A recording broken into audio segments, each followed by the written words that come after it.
Okay. Good evening, everyone. It is just past 6 p.m. on Monday, June 23rd, 2025. This is a meeting of the Prudential Committee hybrid that is both Zoom and in person.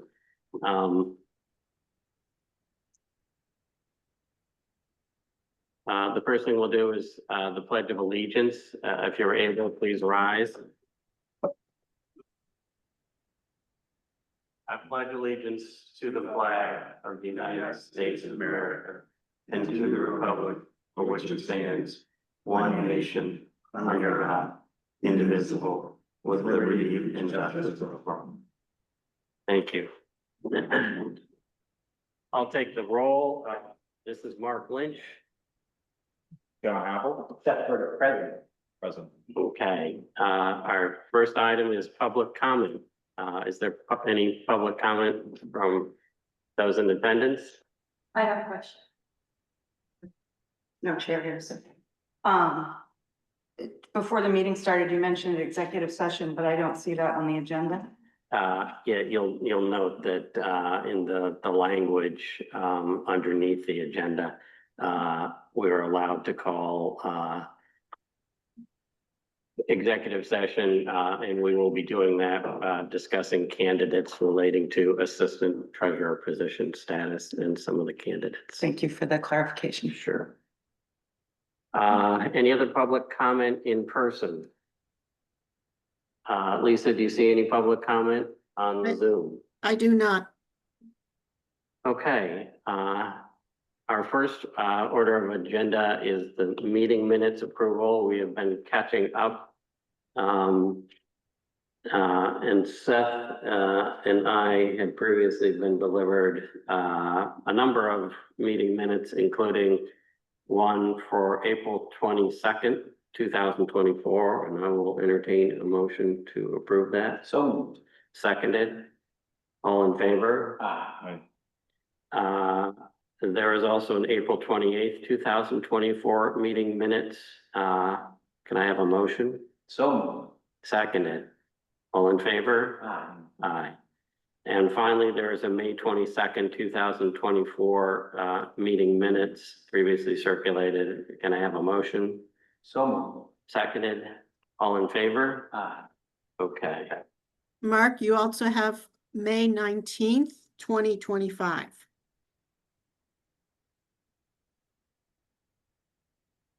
Well, I confess that I have not reviewed that one about you. I may have. When did we receive it? Recently? I don't know. All right, I've read a lot of minutes. I'm not gonna All right, speak a motion on that one. Let's take a look at it and have it the agenda for next meeting. With regard to the annual district meeting minutes, that is the responsibility of the clerk, and Charlie, you should have received the video of that meeting. And also we can get you a thumb drive if that is of interest. I did receive your email with the video. Okay. I have not received this thumb drive. Yeah, I can get you the thumb drive. Okay, that's on my list.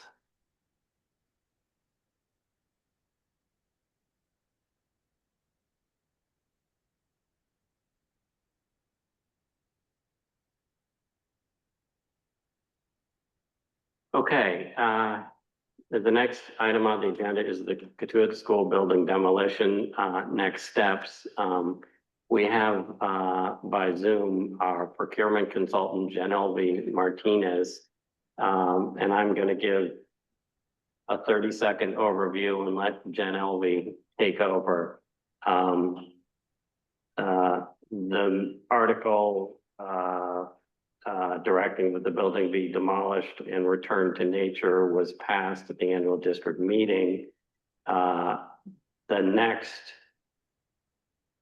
item that we need to attend to is a bidding process, which, as Jen Elvie is going to explain to us, requires, believe it or not, the hiring of an architect to set the technical specifications for the demolition. we are, Janelle and I have both looked at the, Massachusetts laws and regulations relating to public bidding. And we think that there is a possibility that we can use Icon Architecture, which is the company that did the building, the demolition, and the two alternative, bids, under a, continuing services, analysis. Unfortunately, we haven't, Mark Boudreau hasn't been able to get back to us with his view on whether or not we can do that. So with that brief introduction, I'm going to ask Jen Elvey to kind of bring us up to speed on the process, and a little bit about possible timing as well. Thank you. And good evening, everyone. First of all, congratulations to getting through this step. I know it's been a long process that we've worked through, and now we can finally be halfway through the tunnel, close to the end. As just explained, the next step would be to try and get this. We are initially in a study phase. We need to move into a more complete construction phase. So taking those study documents, creating a bid package, for a general construction company or a demolition company to respond to. I have reviewed with Mark the Massachusetts General Law, Chapter 7C, subsection 59, which is specific to design and construction. There is a conversation that can be had where we can keep Icon on. Since they did the study, they can help lead us to create the bid specifications with their engineer and architectural team.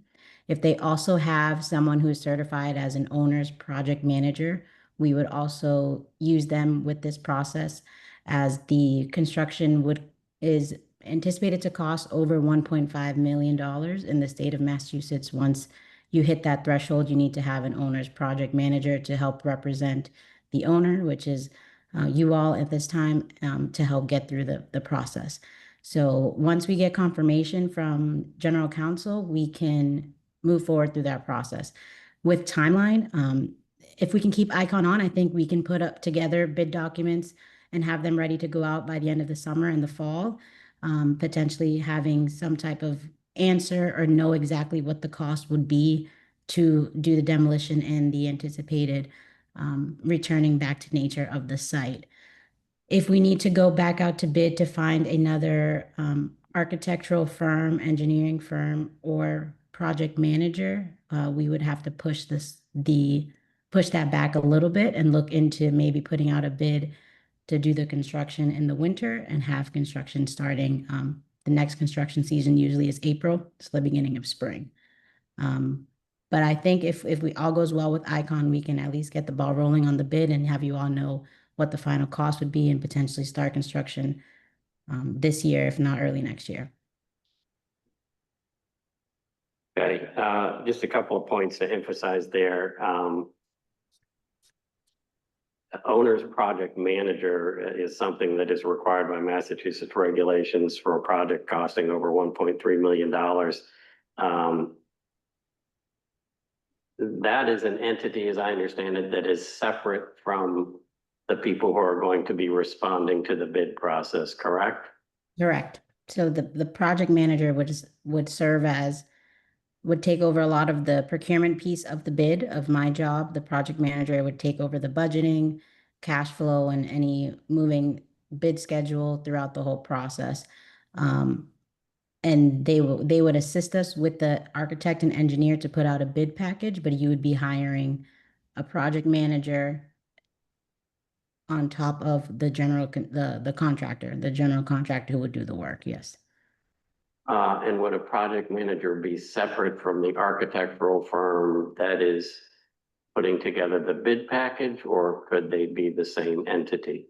Ideally, if we get the okay to move with Icon and they have that on staff, they do in-house all of that for us. If not, then and you wanted to keep Icon as your architect and engineer, you'd have Icon to do your engineering and specifications and a project manager to help manage them. And then at the end of after the bid, you'd have a contractor, a general contractor to do the actual demolition. Okay, but even if we don't use Icon, if we use another architectural firm, they could act as the entity to put the bid package together and to act as project manager? If they have someone licensed on site, on their team, yes. It all depends on the certified project manager. It's a specific certification through the state. Okay. And as I understand it, when we have the final bid package, for those of you, by the way, who are interested, on our website is the bid package for the Marston Mills School demolition, which gives you a pretty good idea of what ours will look like. We put this out for bid and it's a minimum of 2 weeks that the bid must be open. Is that correct? Yes, Mass General Law, Chapter 149 lets the invitation for bids, that's be the official name of it, an invitation for bid needs to be minimum of 2 weeks. So it needs Okay. newspaper ad, it needs to be put back on Combis and the Central Register, which are the two state-run advertising websites. But it needs to be able to be looked at and responded to for a minimum of 2 weeks. And do you believe that, so 2 weeks is the minimum? Do you believe that that's an adequate time period? Do we need more? Are we going to get sufficient bidding in 2 weeks, do you think? I don't anticipate you need more than 2 weeks. But what I will say, the caveat is if the bid package goes out and we ask for sub bidders and general construction bidders, so you could ask for your sub bidder that works with asbestos, for example, if the building has one, and then your general contractor's demolition company, you'd have to have 2 separate bids, so you'd maybe do 4 weeks just to have sub bidders. But if we don't find any issues with the building, we can just go to the demolition in the bid specifications. I think we could just do it in 2 weeks. Okay.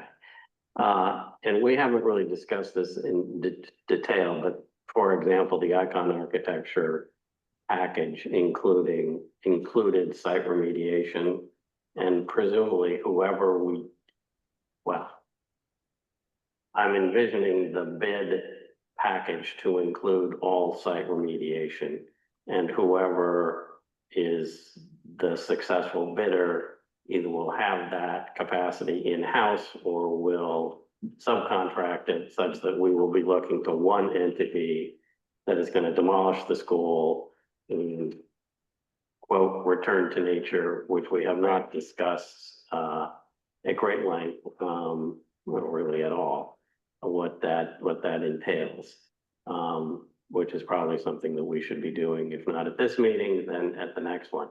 I do contemplate if we can get Mark Boudreau to give us an answer. I know he's working on the fire department contracts, so I blame them. That was said in jest. Then we may have if you guys can do it, we'd have another meeting before the next month meeting. If you want to move this along. Sure. Any questions for Janelle while we have her here about this process? Not for me. No? All right, Janelle, the next step will be, we will talk to Mark, get his opinion on whether or not we can use Icon and proceed from there. Absolutely. If you need the explanation or anything of what I just spoke about, please feel free to share that email with the points. But hopefully we can use Icon and we can start looking at bid documents in the next few months. Okay. All right, thanks. No problem. Thank you.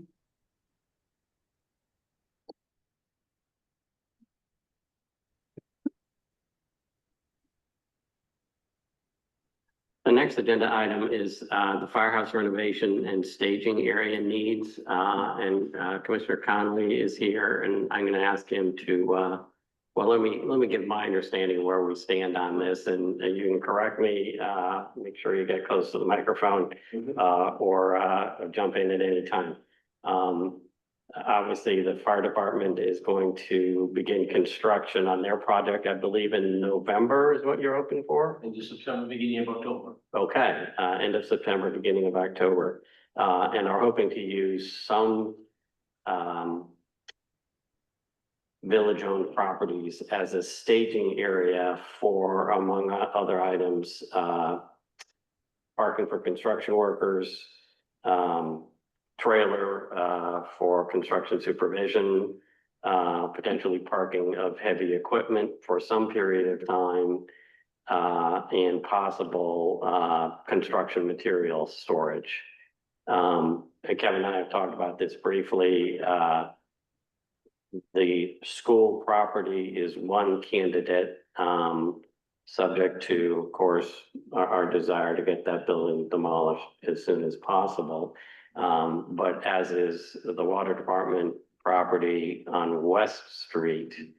And that's the length of my knowledge, extent of my knowledge, and maybe you can scoot your chair up and tell the group what you're thinking of. Absolutely.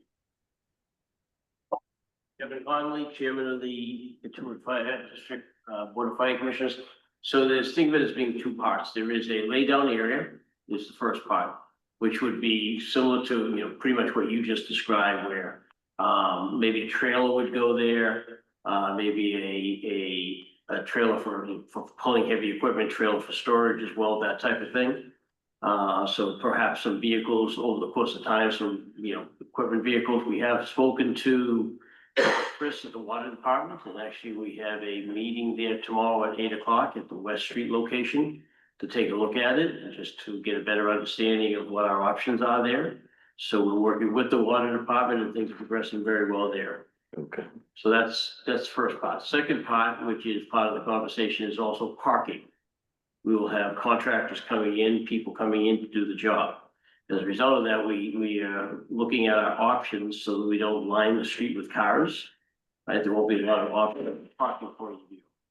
The most logical place, as we can see it right now, would be to have parking up here at Freedom Hall. Keeping in mind, obviously, we'll have to make arrangements if there's something scheduled during the day. But the hope would be that we would be able to have cars parked here. And we'll have sometimes one of the vehicles will, you know, go back and forth type deal to bring people back and forth. So two pieces, one we're working on with the water department now. So I think we're moving forward well with that. The second piece is where we park vehicles, which is why we're looking at Freedom Hall. Okay. And by parking vehicles, you mean people's personal vehicles? Absolutely, nothing commercial, right? So if somebody's coming up, and, you know, they show up with a pickup truck, they show up with a, you know, whatever they show up with, it's gonna would be parked up here. And somebody will be driving them back and forth. Okay. I don't know the answer to this question. Does Freedom Hall include all of the parking spots we see, or are some of those Good question. property of our next door neighbors? And well, our side is posted, but their side is not, meaning with warnings for overnight parking and towing. But is it their property? I don't know. I have no idea. As a point of reference on parking, by the way, it would probably be, you know, 7 in the morning type.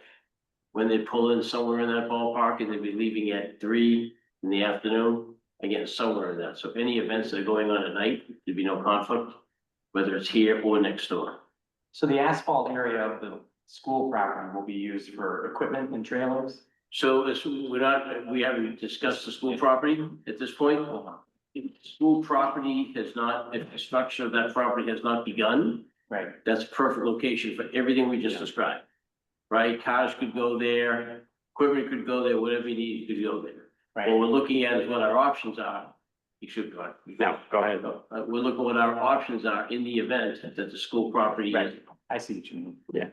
At this point, I'm not gonna put words in your mouth, but Kevin is hoping that the West Street property can serve their purposes, Right. but for Yeah. the How many acres person are cleared on West Street that would be suitable for parking? Cause it has that. I'm just trying to think how many on West Street, how many acres are actually cleared there? Well, there's a fair amount that's cleared, but there's I don't know if this is a good or bad thing, there's a big fence around the water tap. So it might be good for storage of materials, depending on what the water And is. that's kind of what we're looking at tomorrow. Okay. Right, so again, we may, depending, I don't think the vehicles are gonna fit down there, Yeah. the personal vehicles. They have to go somewhere else. So unless there's another option in the village, which we're more than happy to entertain, the most logical one is here. Seems, we're unlikely to have any activity at the school for. Would be 6, 8 months, right? Well, I don't know. The one thing I do feel strongly about is when we're ready to go, I wanna go. Yeah. Meaning when the contractor, we have a contractor and they say we can start X. I wanna be able to start X, so. With that, I don't know what people are gonna think about having construction stuff parked at the school building, but that's gonna be a problem potentially wherever we do it. So, Right, so there won't be, most likely, I can't say definitively, right? Most likely there'd be no heavy equipment parked there. What might be parked at West Street or at the school would be a trailer that has brought in a backhoe, as an example. That backhoe will be at the site, right, at the fire Right. station, doing work. And when that is done, trailer will be brought back up and be loaded on and taken away. The other option with that, unfortunately, would be that we'd have to pay storage somewhere else for a trailer, as an example. which we certainly would like to avoid. I mean, to your point, Seth. Subject to, people in the neighborhood, if it's not our time yet to demolish the building. Right. I suppose I don't have a problem with this. I just want to make it really clear that we're moving forward as expeditiously as we can, and when they tell us we're ready to go, we're gonna need it. Absolutely, and that's why we're having this conversation now, right? So to make sure that when that does happen, we have everything lined up and we're good to move forward. Okay. I just think we should, from my opinion, to use that property as much as we can to offset. But I personally would prefer not to have, I mean, I grant the time of year is not gonna be a high traffic one, to have this full up with cars. You would prefer that I prefer not, this not, yeah. full, because you might have 20, how many guys are. I don't know, I can't. Well, yeah, give you that number. speculative, but that for me anyway, that if we can use that to make this easier, meaning that piece of property, even after the school is gone, then I think we should think about that. Do you have Well, any- after the school is gone, we would, they always park there for the Cavaliers game, but it would probably not be accessible from the Old Oyster Road. That presumably is going to be, There'll be no there'll be driveway. no egress there at all. But, if the guys wanted to park, where they park right now for the Cavaliers game, I can't see that would be, town property though. that would be town property. On the other hand, Partly. Yeah, It's like there's a line there. yeah, it just seems like the school makes the most sense, both in terms of proximity and ease of access from High Street, and so. Wouldn't that just be option number one It is- with West Street as a kind of a backup? Absolutely is option one. Keep in mind that our projected completion date is February 27. So, hopefully the school is being worked on prior to that. So we're just looking at what the options are, right? yeah.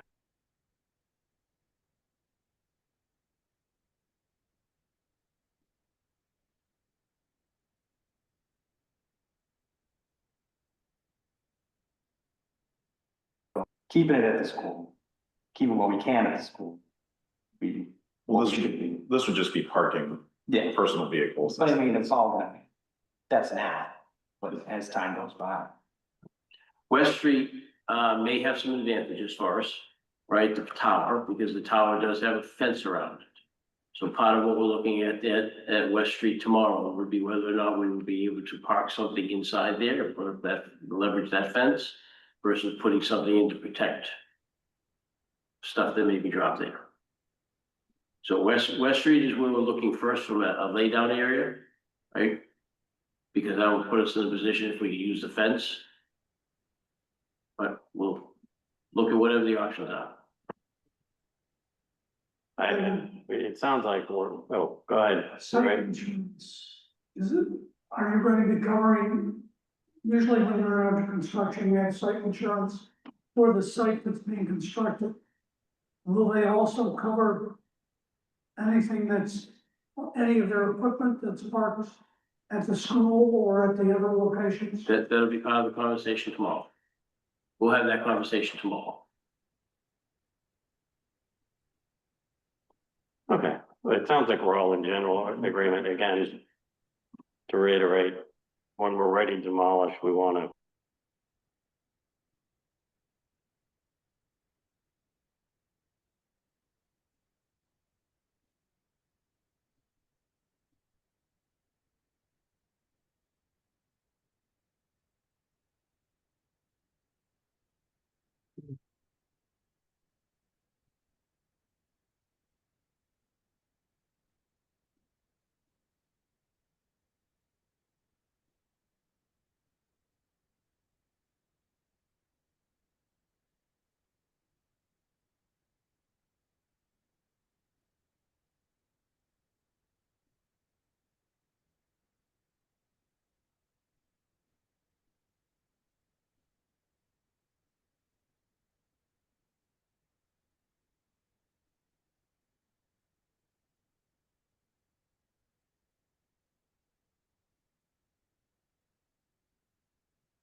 Can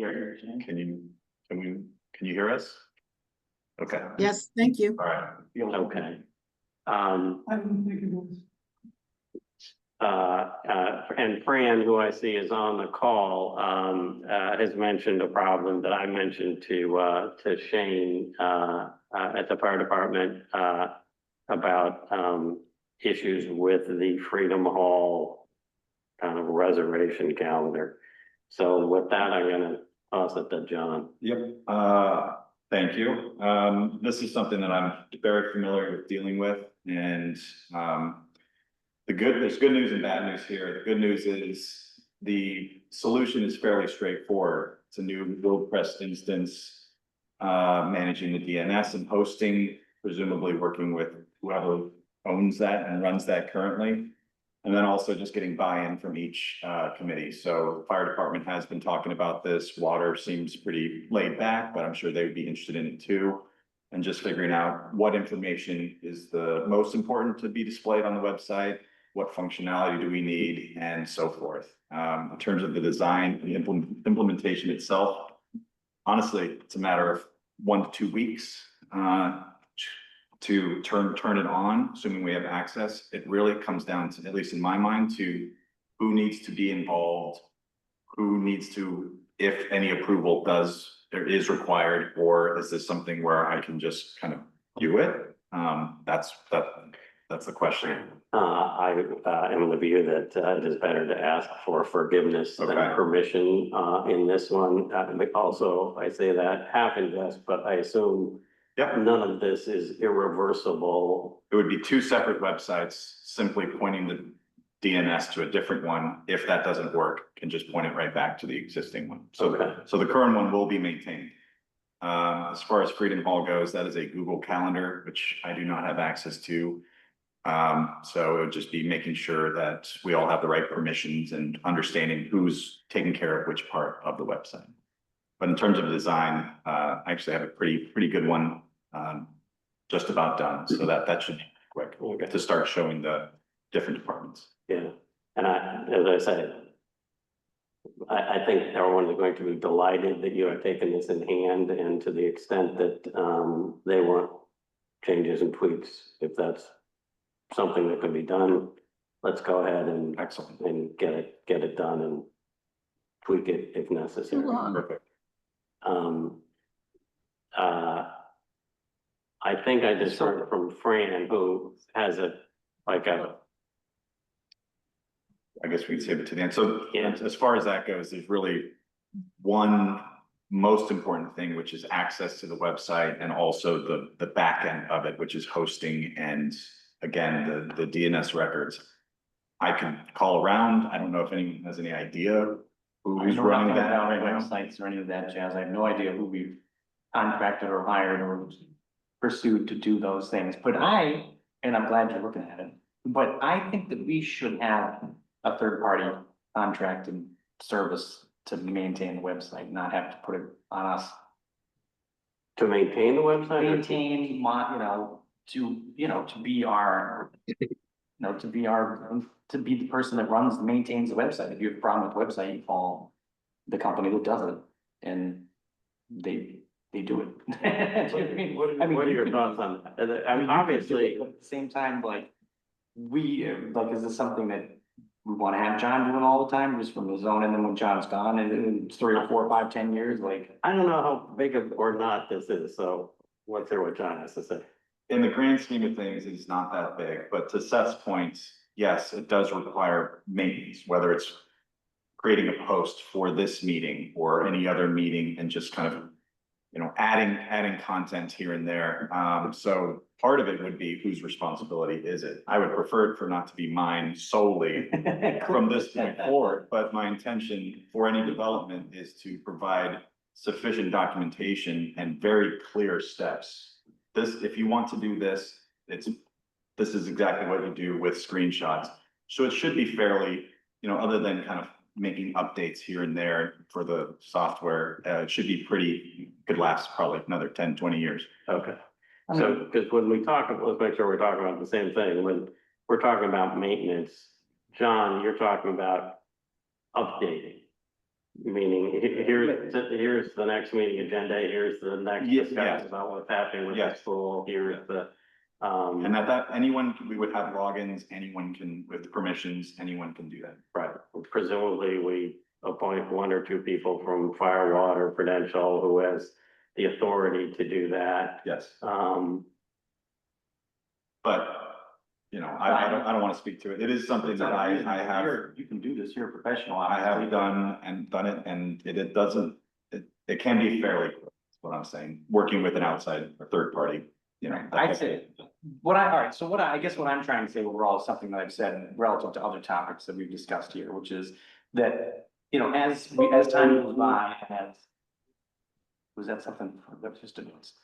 As time goes by and as things become more structured here at the fire district, then we want to try to move into the future, move forward with things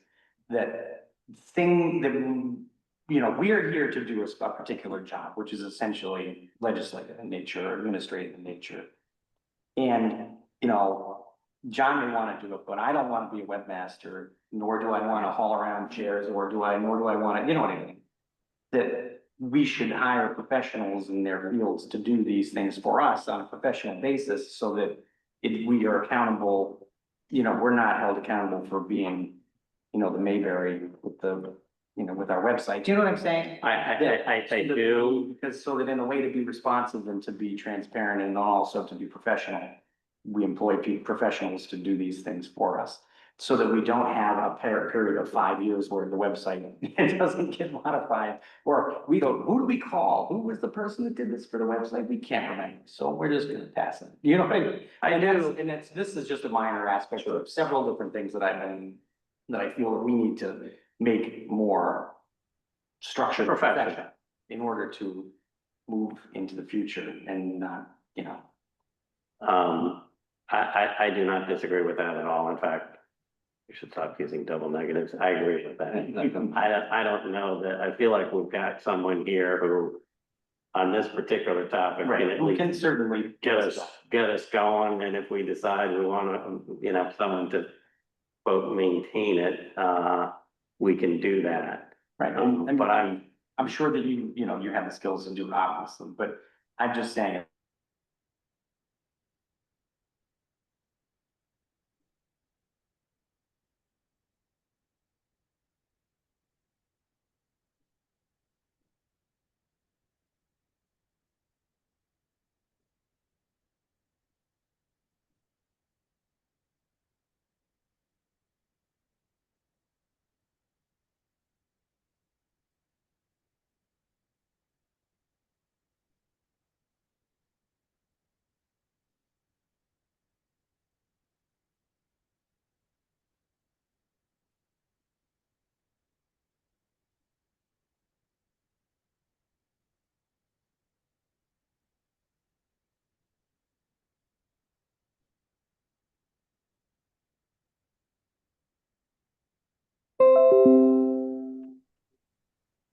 Can you hear us, Lisa? Yes, again, thank you. Okay, and we're recording again? Uh, we've always had the recording on. It's just your voices are not coming through sometimes. Because of a microphone issue or? It's just Unknown. Hmm. It could be the internet speed. Well, I just, a couple things is, you know, this is my first meeting and this is something that I do know how to do. And so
Hi.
Just so you know, and so the recording knows, we're waiting for the Prudential Committee to rejoin the meeting. Something happened technically.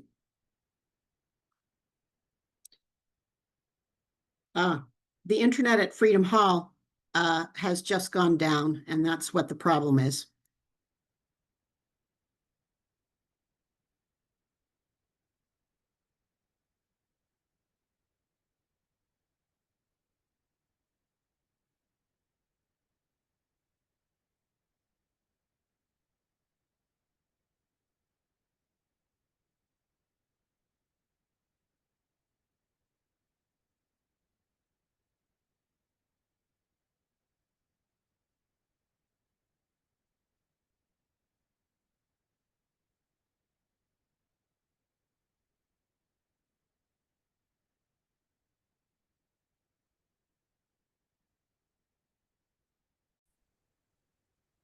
Yes, I just paused the recording while you were gone.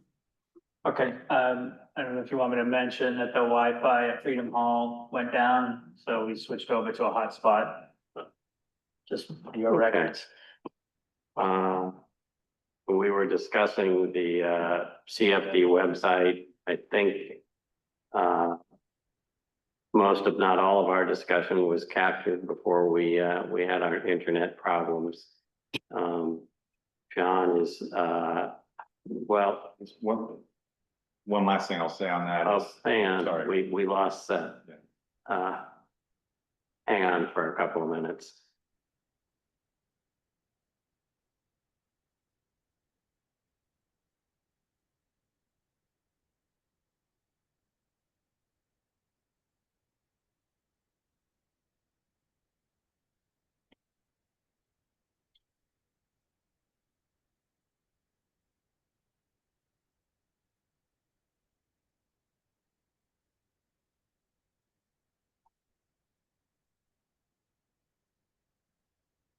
go back. Oh, you got it coming?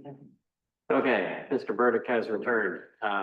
I was just saying, we were discussing the CFD website when we temporarily lost Wi-Fi. We are back up. John, what information is it that you need to let you proceed? So not, that's what I was gonna say. There's very low risk because the first step is a design that has no coding, no nothing. It's just how it looks, what the content is, where it was, and it's just images basically. And so in doing that, like there's no commitment to anything. I would like to present a potential website design and work with people to get it to a place where we like, and if we choose for me to do it, to implement, that's great. If we find someone else to implement, that's fine too. Okay. So it's just a preview essentially. All right, that sounds terrific to me.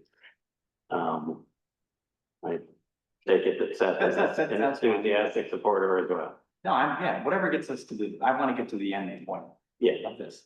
okay. And I want to make sure that we have continuity and goes forward.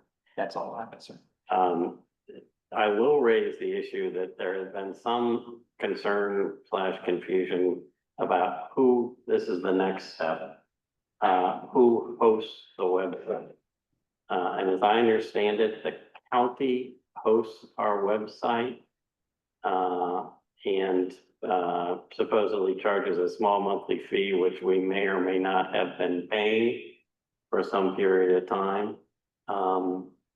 I just mentioned that to you as a down the road Okay. potential problem that needs to be solved. In the meantime, I will reach out to someone at the county IT department to try to, at least get answers to it, so we know how to move. Okay, I can give you that contact. Perfect, thank you. okay. Patty, could I just ask you to come up and repeat that? Yes, I can't believe I just did that. Patty Daly. I just said that I can give John direct contact info to Barnstable County IT regarding that website. Since you, Okay, Mark, since you've invited public comment outside of the public comment item, Fran has her hand raised concerning the website calendar. Would you like to? okay. Sure. Good evening, everyone.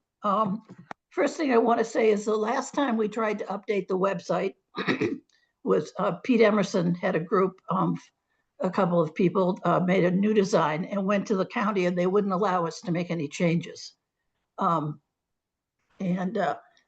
that's the first problem. The second problem is I don't think I can wait to have the calendar for Freedom Hall and making reservations not up and running for a couple of weeks while everybody, the water commissioners, the fire department, and everybody else checks it out. That, it's really important that I can use that to not only make reservations, but when people want to reserve the hall, they need to look at the calendar and see when it's booked and when it's not booked. Right now, there's nothing available. So, I think you should talk to Pete, because he's the Pete Emerson's the current administrator of the website. So Okay, that's it. That's Thank you. something we can ask you to do, John? yes. Okay. that would And be great. I'm sorry, Mrs. Parks, this is for the Google Calendar on the Freedom Hall rental. The way Webpage. it's set up, or was set up until about a month ago, is I would populate the Google Calendar with the reservations, and that would automatically send it to the Freedom Hall calendar. That stopped working about a month ago. But you do have access to the Google Calendar on the Freedom Hall website. But now I don't have, the calendar was wiped clean, so everybody who was scheduled for it is gone. And so it. Oh, I see, okay. Yeah. Okay, and are you gonna continue maintaining the Freedom Hall rental inquiries? Sounds like, She has graciously offered to do that, and we have said that that would be terrific, at least until such time as we get a new assistant treasurer on board who may be able to be of assistance there. But in the meantime, we're very happy that Fran is willing to continue to do this. okay, I will reach out or find the contact information to Mr. Emerson and then figure out how to get the calendar repopulated on the website in the very near term. Thank you. That'd be much appreciated. Fran, and I sent you on a different topic, I sent you an email today from Mr. Walsh looking to utilize Freedom Hall. So if I can direct your attention to that email. He actually walked into the meeting before we began to pursue it. So he's anxious to get contact. I've started an email to him, so, and Great. yeah. Thank you. Anything else on this Katuitt Fire District website that we should discuss?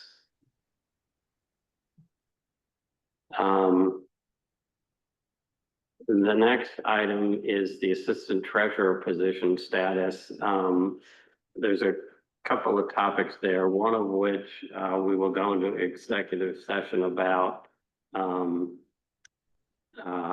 that is the discussion of the candidates that we have and how we want to move forward from here. I do see that Ray forwarded a document regarding transitioning considerations, which I've kind of belatedly forwarded to Seth and John, that Lisa Haven put together with her ideas about transitioning the new person in. Thank you for doing that, Lisa. And also, I note that one of the things is you offer to be available through July to help ensure that we have a smooth transition, which I certainly appreciate. So if that's something that you can do, that would be great. Subject to that commentary, I think we can go into executive session and not return to the meeting. In order to do that, we need to have a roll call vote. Sure. Before you go into executive session, I would suggest we address the motion that I circulated. This would be the last opportunity to move funds from the reserve account to cover the potential deficits in the debt service. Yes, Ray, thank you for bringing that up. Mr. Perone circulated Yes, Jim. Hang on, we have a momentary timeout. There's actually two items. One I neglected to include what is included every month at this meeting, which is the treasurer's report. And also there is some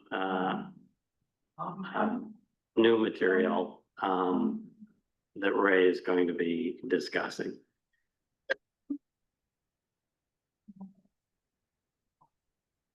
May I ask a procedural question? Let's wait for public comment until we It's get, about public comment, because you were going to go into executive without the. we will have, good point, we'll have public comment before we get into our executive session.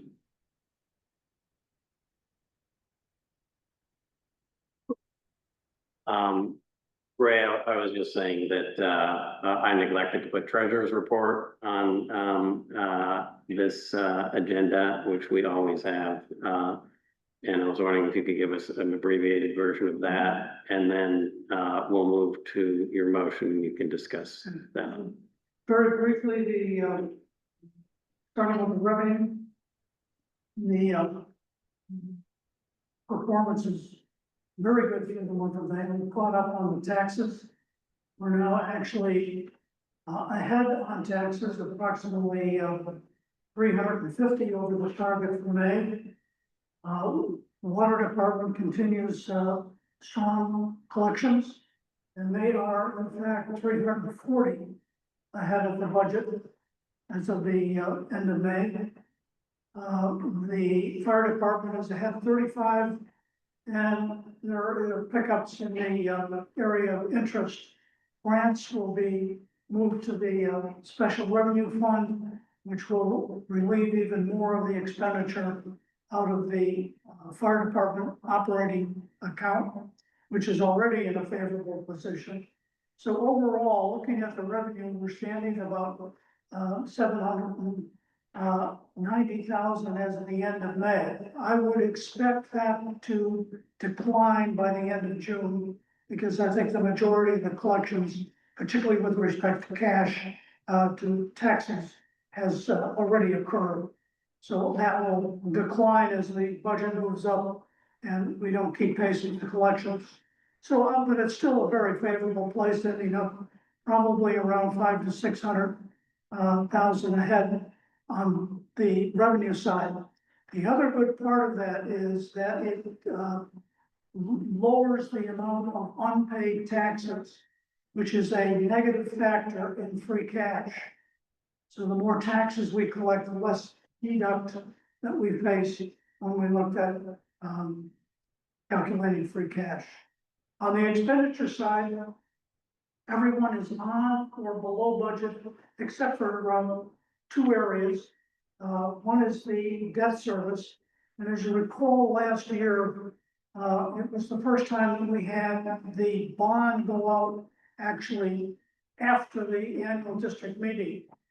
And I didn't anticipate the interest and the principal payments in the budget, not realizing it was going to happen before the end of the fiscal year. So I'm recommending that we move some of the reserve account to cover that deficit in debt service.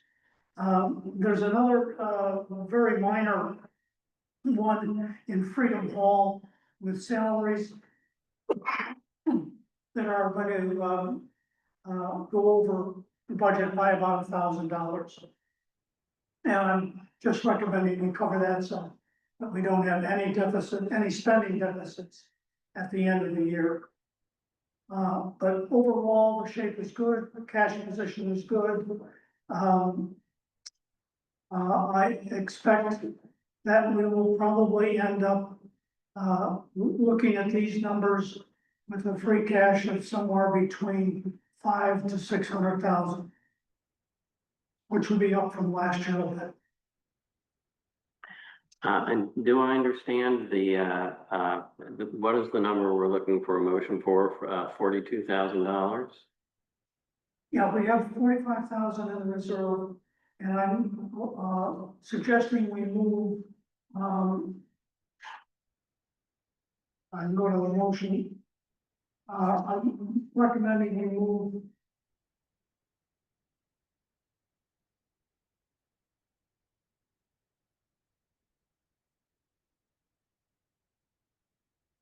$41,000 to the debt service to cover the higher interest and principal payments that were made in the rollover of a ban in June.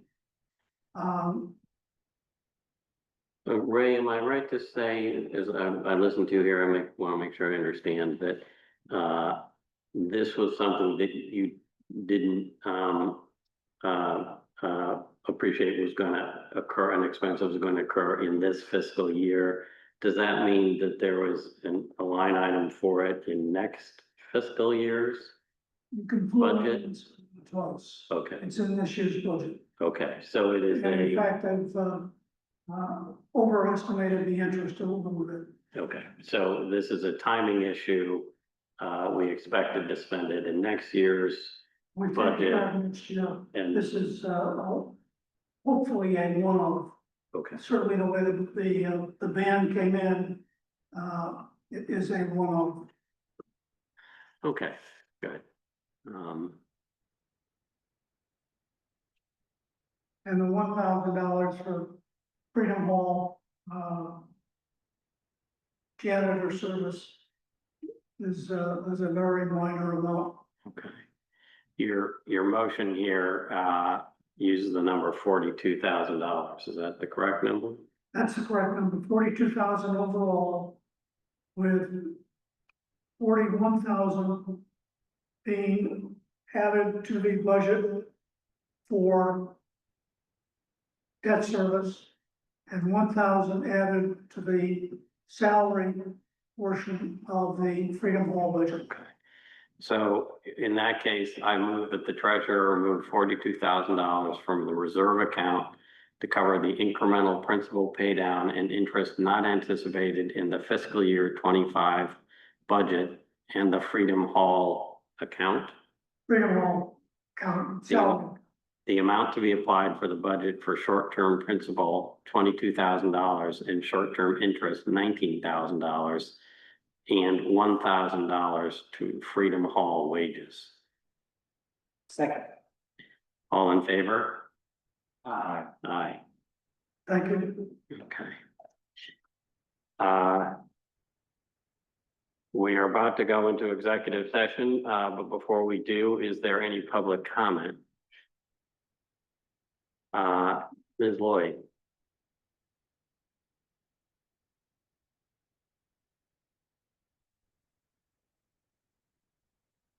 Good evening. Lally Lloyd, Vineyard Road and moderator of the Katuitt Fire District. There are two thoughts that I want to share with you all. First is simply a request for your future consideration, and that has to do with the quality of the Wi-Fi in this building. It's a public building. All of us who've had meetings here have had the experience of things dropping off, and I would request that you research and consider upgrading it so that its purpose, which is to make these public meetings more publicly accessible, is actually awesome. The second is just a matter of information to you, and that is that as a moderator of the Katuitt Fire District, part of my privilege and responsibility is to appoint two members from the voters in the fire district to both the Policy Advisory Committee and also to the Bylaws Committee. I am requesting each of you and anybody who watches this or reads these minutes to either nominate themselves or to encourage someone that they know who they think would be qualified and interested to do that, to reach out to me directly. They can contact me at my cfdmoderator@gmail.com email. That's CFD, Katuitt Fire District moderator@gmail.com. And a third thing that just occurred to me is my understanding is that from your body, one of you will be convening the first meeting of the Policy Advisory Committee, and one of you will be convening the first gathering of the Bylaws Committee. And if you are able now or at some short-term future date to let me know who those people would be, I'd be happy to work with that person as those two committees are established. Thank you. Thank you.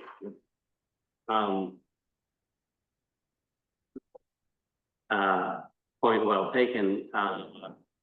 In fact, we probably need to do a couple of things. One, we should appoint the chair for the next year. I am willing to do it again if people are so inclined. I nominate Mark Lynch.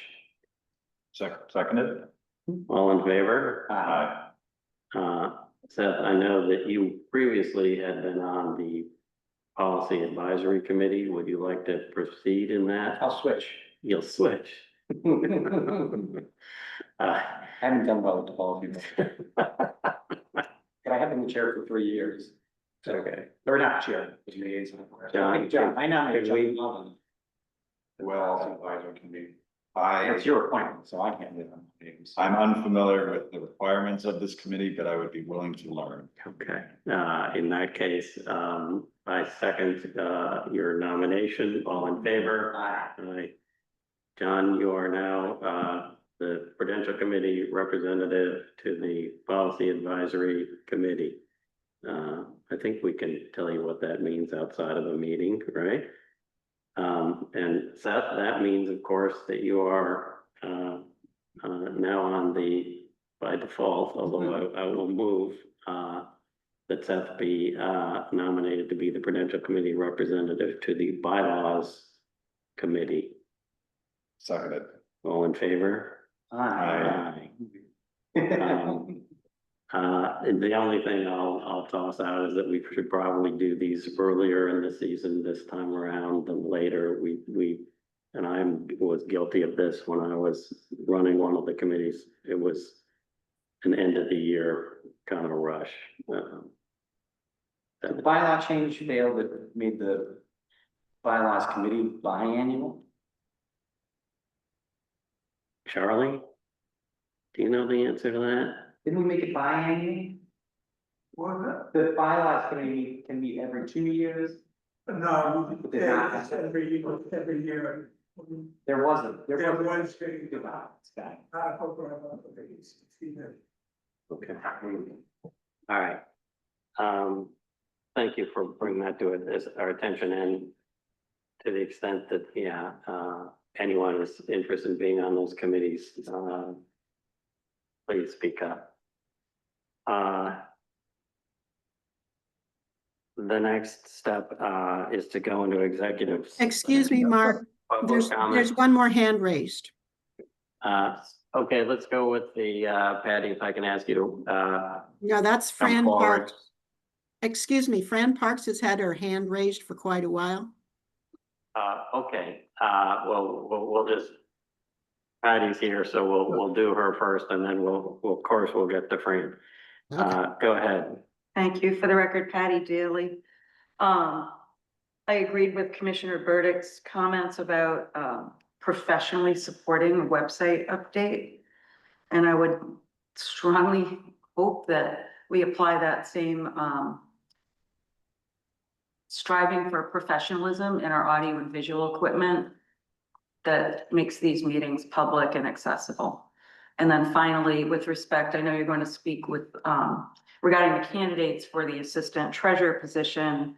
And I would hope again that you're going to look for a skill set that includes somebody who can run remote, in-person and hybrid meetings professionally so that there is uninterrupted ability to participate. Thank you. Fran. Yes, I believe the appointing of people to the bylaw and policy advisory committee was done by the previous moderator because that was his position. And so that needs to be looked into. And, you know, as far as the Wi-Fi and Xfinity at Freedom Hall. I don't know how, unless you put in some sort of booster or something, it's going to be improved. Unfortunately, the weather has been, this hot weather has been interrupting the Wi-Fi. And lastly, at an annual meeting a few years ago, I suggested that we go to every 3 years to review the bylaws, and that was soundly defeated. So I still think it doesn't need to be every year. I think that enables a lot of tinkering with the bylaws, because the committee feels like it needs to do something. And I think they don't need to be reviewed on an annual basis. Thank you. And I tend to agree with you, but your memory is correct. We've brought this forward at least a couple of times since I've been on the committee, and it's been rejected, unfortunately, in my view. I don't honestly know the answer to whether it is the prior moderator. It clearly is the moderator's responsibility to appoint members of the public to these two committees. I don't know. I did look at the bylaws briefly today, but I don't know whether it's which moderator appoints. So I will take another look, and I will talk to. Did he appoint? I don't think he did. I think my recollection is that at the annual district meeting, he asked for volunteers. Which might be the first one.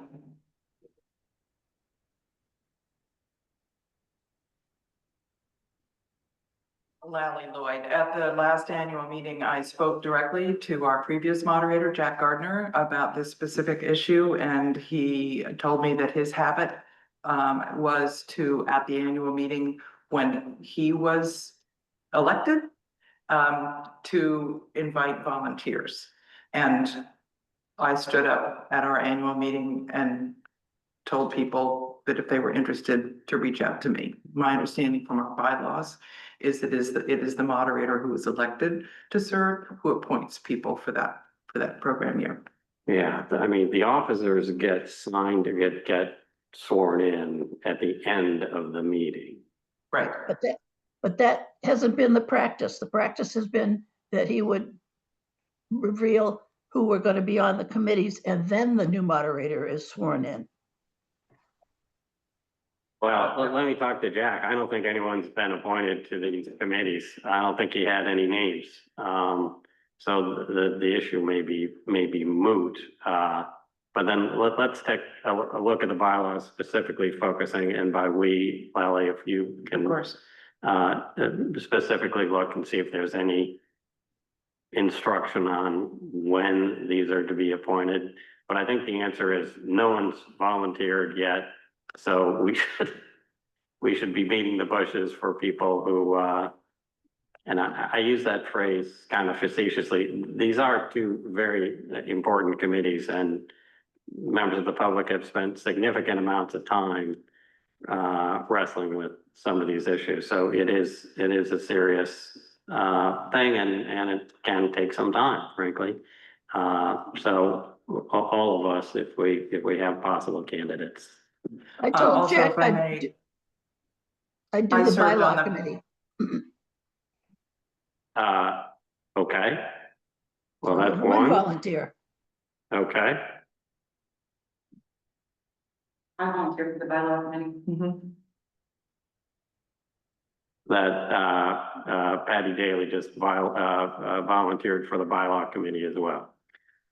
And if I may, two things. One is, I was on the policy advisor the previous year. Our previous moderator, Jack Gardner, appointed me at the end of our previous annual meeting. So that was actually my experience of being appointed to that committee a year ago. So that was how he handled that a year ago. Okay. Secondly, the procedure that I am using now is to invite people to nominate themselves and to tell me that they are interested. And after some time and an opportunity to talk to people, I'll be making appointments. It's not just strictly because folks have volunteered. I'm hoping to be able to encourage folks to participate widely. Okay, is there any language in there about how many people there are on each committee? It's specific that the moderator appoints 2 people, 2 people, okay, and that the rest of the people on the committee are representatives of each of the commissions in the committee. exactly. Okay. Any other public comment? No, Okay, I believe the procedure to go into, executive session is for the chair to, announce the intention, to identify the reason and to seek, a roll call vote. The reason we're gonna go into executive session, is that we're gonna discuss candidates for the assistant treasurer, position, that we're currently searching for. All in favor? Well, we should do a roll call vote. Mark Lynch, aye. John Havel, aye. Seth Burdick, aye. And with that, we will go into executive session. We will not be coming back, onto, the Zoom meeting, and we will end the executive session and end the meeting at the same time. So we can stop recording now. We will keep handwritten notes,